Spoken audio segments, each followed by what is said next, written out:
할렐루야. 여호와의 종들아 찬양하라. 여호와의 이름을 찬양하라. 이제부터 영원까지 여호와의 이름을 찬송할지로다. 해 돋는 데에서부터 해 지는 데까지 여호와의 이름이 찬양을 받으시리로다. 여호와는 모든 나라보다 높으시며 그의 영광은 하늘보다 높으시도다. 여호와 우리 하나님과 같은 이가 누구리요? 높은 곳에 앉으셨으나 스스로 낮추사 천지를 살피시고 가난한 자를 먼지 더미에서 일으키시며 궁핍한 자를 거름더미에서 들어세워 지도자들 곧 그의 백성의 지도자들과 함께 세우시며 또 임신하지 못하던 여자를 집에 살게 하사 자녀들을 즐겁게 하는 어머니가 되게 하시는도다. 할렐루야. 메리 크리스마스, 드디어 성탄절 새벽입니다. 인간은 하나님을 영원토록 기쁘시게 하기 위해서 지음을 받은 것이 우리 인간입니다. 계속해서 우리가 시편을 묵상하면서 찬양하라 찬양하라 할렐루야 계속 반복되고 있어요. 우리를 이 땅에 만드신 것이 찬양받기 위해서 우리를 이 땅에 세우셨습니다. 그래서 인간인 우리는 사실 그리스도인이든지 불신자이든지 상관없이 인간에 대한 존재 가치를 제대로 깨달았다면 우리 인간은 하나님을 찬양해야 돼요. 잘 나갈 때든지 어려울 때든지 힘들 때든지 언제든지 모든 상황 속에서 우리는 언제나 주님을 찬양해야 되는 것이 우리 인간입니다. 그것이 우리 의무고 인간의 기쁨이고 도리입니다. 특별히 오늘 우리가 같이 나눠 읽은 이 113편에 그 찬양에 관한 내용이 너무 잘 나타나 있어요. 그래서 함께 살펴보려고 합니다. 오늘 시는 여호와의 종들아 찬양하라 이러면서 시작을 해요. 할렐루야도 당연히 들어가고, 여호와의 종은 예배하는 자들을 여호와의 종이라고 우리는 이름을 붙여요. 당연히 예배하는 자들은 하나님을 찬양합니다. 찬양하지 않을 수가 없죠. 예배하는데 우리가 너무 입에 많이 붙는 찬양, 무릎을 꿇다, 축복하다 이런 의미가 그 속에 들어있는 단어예요. 찬양하다. 그러니까 하나님께 찬양을 한다. 이 말은 무한히 높으신 하나님 앞에 우리가 무릎을 꿇고 엎드린다라는 뜻이죠. 그렇다면 이런 찬양을 우리가 할렐루야, 찬양하라 계속 반복되고 있는데 시편에서 언제 어디서 어떻게 찬양해야 될까 하나님을? 오늘 4절의 시에서 이렇게 표현하고 있어요. 해 돋는 데서부터 해 지는 데까지 찬양해야 된다. 아침에 일어나는 순간부터 잠드는 순간까지 하나님을 찬양해야 된다. 이 말은 더 줄이면 언제 어디서나 항상 찬양해야 된다. 이 말이죠. 여러분, 하나님의 다스리심, 하나님의 통치 주권은요, 택하신 이스라엘 백성뿐만 아니고 또 믿는 오늘날의 우리 성도들뿐만 아니고 온 우주 만물에 다 미칩니다. 다 미칩니다. 빠질 대상이 없어요. 그러므로 우리는 다 찬양해야 돼요. 언제 어디서든. 그것을 오늘 시인은 해 돋는 데서부터 해 지는 데까지 찬양해야 된다. 이렇게 표현하고 있습니다. 우리가 하나님의 은혜를 깨닫는다면 어디서든지 찬양해야 되는 것이 당연한 겁니다. 그리고 4절, 5절을 보면 시인은 높이 계신 하나님을 찬양하라. 높이 계신 하나님.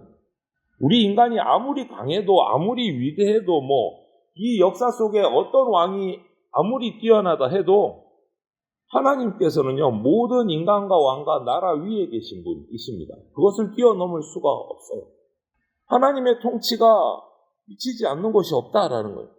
하늘이 아무리 높아도 하나님의 영광보다 높을 수는 없습니다. 세상에 존재하는 모든 주권자, 열왕들 모두 그분의 발 아래에 있습니다. 하나님과 비교할 수 있는 어떤 존재는 없어요. 왜냐하면 하나님이 그 모든 것을 창조하신 창조주이시기 때문에 뛰어넘을 수가 없는 겁니다. 창조주시기 때문에. 그래서 4절과 5절의 시인은 높으신 하나님을 찬양하라는 거예요. 높으신 하나님. 당연히 그러면 우리 성도들은 높고 높으신 그 존귀하신 위대하신 하나님을 찬양하는 것 너무나 당연한 거예요. 우리가. 그것이 우리의 본분입니다. 그래서 우리는 하나님 찬양하는 일을 게을리해서는 안 돼요. 그런데 이런 하나님이 오늘 6절부터 9절을 보면 또 스스로를 낮추셔서 우리 인간에게까지 찾아오셨어요. 겸손하시기까지 해요. 그래서 우리는 또 그런 하나님을 찬양해야 되는 거예요. 높고 영화로우신 하나님, 높은 데만 앉으셔서 하면서 한번 창조해 놓으신 세상을 그냥 방치하고 너희들끼리 알아서 잘 살아봐, 이런 게 아니다. 6절 보니까 스스로 낮추셨어요. 스스로. 그 높으신 하나님이 스스로 낮추셔서 친히 이 땅, 이 세상에 내려오셔서 우리 인간들을 돌보시고 죄짐을 대신 져주시고 우리를 구원의 길로 인도하시고, 궁핍한 자를 구덩이에서 건져서 높은 곳으로 올려주시고, 임신하지 못한 여인들에게 자녀를 주셔서 어머니가 되게 해주시고, 오늘 시인이 그렇게 노래하고 있는 거예요. 여러분, 하나님은 높이 계셔서 그것으로 끝나는 분이 아니시고 우리 삶 가운데 속속들이 내려오셔서 다 돌보고 인도하시고 우리의 일용할 양식 필요를 채워주시는 분이시다. 이런 것까지도 우리는 찬양해야 된다. 지금도 당신의 은혜를 필요하는 자녀들을 굽어 살피고 계시다가 우리가 기도하고 부르짖을 때 들으시고 응답해 주시는 분이십니다.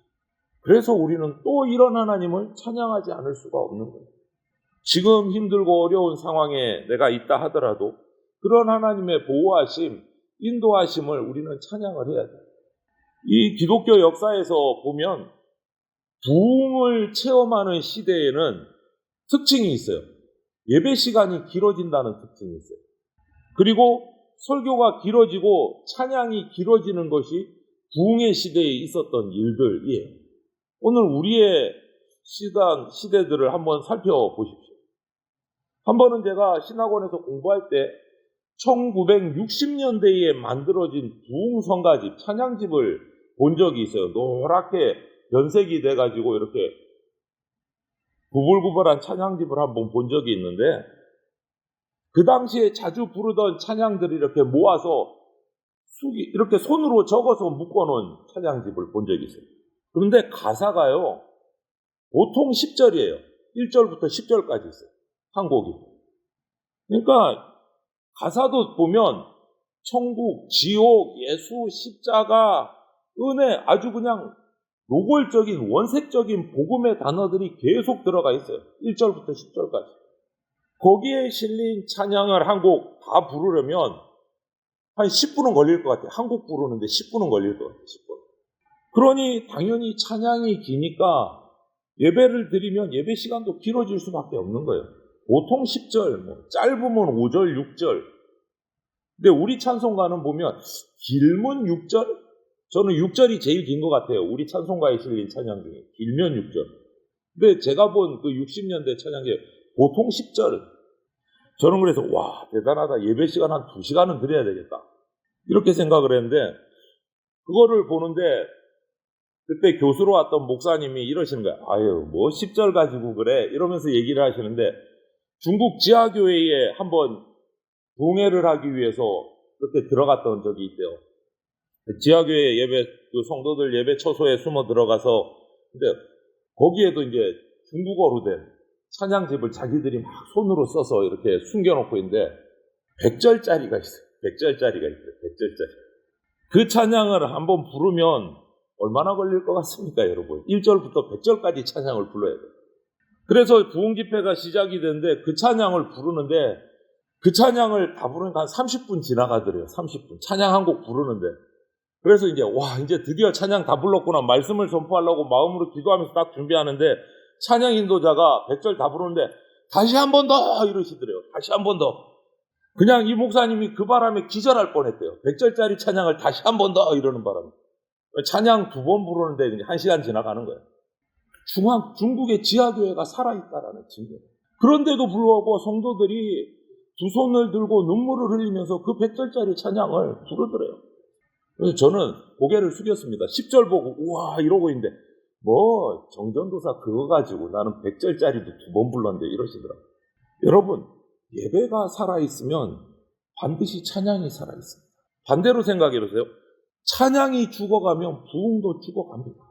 찬양은 단순히 우리 그냥 입술에서 부르는 노래가 아니에요. 그 사람의 신앙, 삶의 고백이 찬양을 통해서 묻어나오는 겁니다.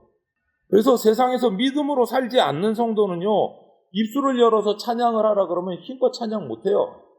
그냥 입술만 뻥긋뻥긋 금붕어처럼 그러는 거죠. 찬송을 부르는 성도들의 모습, 태도를 보면 그 사람의 영적인 상태를 어느 정도 짐작이 가능해요. 영적으로 건강한 은혜 받은 성도는요, 찬송을 정말 기도처럼 합니다. 자기 기도처럼.